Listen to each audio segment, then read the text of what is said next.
Jim Crow 2.0. Voter suppression laws are being introduced in Pennsylvania and around the country. On June 16th, the Philadelphia Inquirer had an article detailing measures that Republicans in the state legislature have introduced to suppress the votes of Pennsylvanians. Republicans dubbed the bill House Bill 1300, the Voting Rights Protection Act. These measures include, but are not limited to, requiring every voter to present ID at the polls, establishing a Bureau of Election Audits to audit elections in Pennsylvania like they're doing now in Arizona, require signature verification for mail-in ballots, shorten the voter registration deadline, and less time to request a mail-in ballot. At a recent rally entitled Criminal Justice Reborn, I interviewed community activist and former state representative Movita Johnson-Harrell, community activist Reverend John Bergen, and the district attorney of the city of Philadelphia, Larry Krasner. Here's what they had to say regarding this attempt to enact voter suppression laws into the Pennsylvania legislature. They are wasting taxpayers' money, they are wasting taxpayers' time, they are wasting their time with creating these bills to exclude people from access. We know that most of this legislation comes from the right and it comes from the Republican Party, and that is all an attempt, a direct attempt to exclude people of color. We need to make sure that everyone has access to the ballot. We need to make sure that everyone has access and that their votes are being heard. We have too many people that have marched and rallied and died for our right to vote to begin to be able to exclude people now. That the party that wants to hold on to the power of white people and the power of rich people wants to further restrict voting and make it harder for people, especially people of color in Philadelphia and Pittsburgh and other places, to vote, and that they want to actually undermine democracy because that's what they've been doing since the founding of this country.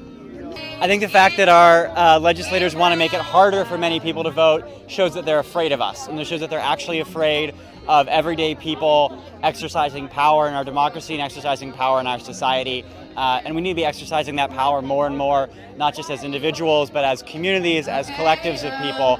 And that's how we actually make change in the society, is by speaking as groups and as communities and actually demanding what we want and the change that we need in order to live healthy lives, to live safe lives, and to be able to live where we want to live. It's voter suppression. It's very simple. We have a country that is going more and more democratic, that is going more and more liberal and progressive, that believes in criminal justice reform, and the people who have the power aren't that. So they're going to try to hang on to that power by making sure that most of us can't vote.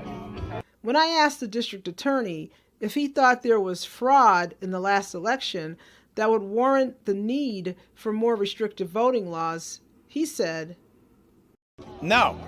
My office monitors elections, and we monitor them for voter fraud, among other things. It is not any significant issue in the city of Philadelphia at all. All this talk is nothing but that. It's just talk. What we have to do is make it easier for people to vote. We have to have more mail-in voting. We have to have more early voting. And what we see when we do that is people become re-engaged. They elect the leadership they want, and they hold them accountable. I think these bills are 100% an assault on the right to vote. I think the bottom line is somebody's looking for the minority party to rule. I mean, the fact is this is a country that is increasingly voting Democratic.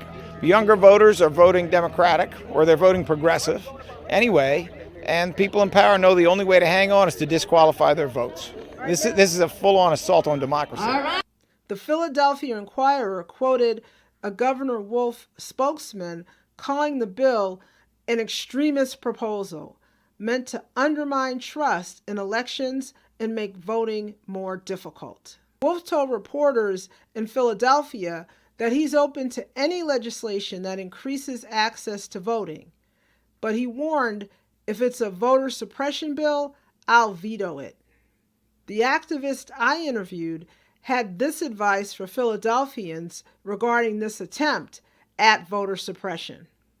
Absolutely. First and foremost, we need to get this information to the people on the ground. We need to get all of the information of the bills and what the Republican Party is trying to do to our marginalized communities, to the people who are most affected by the problem. If you're just starting to learn about voter suppression, start talking with your neighbors, start talking with your family, start talking with your faith community. Make it an issue that other people have to talk about. And make it an issue that matters for people.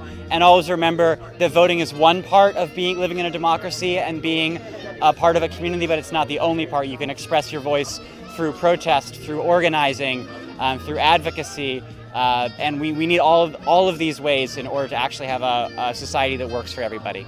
Have a cup of coffee, wake up, because they are trying to steal your rights, and there's no way in the world people should be allowed to steal Philadelphians' voting rights. These are our sacred rights. This is the city where this came from. This is Connie Com for PhillyCam Voices.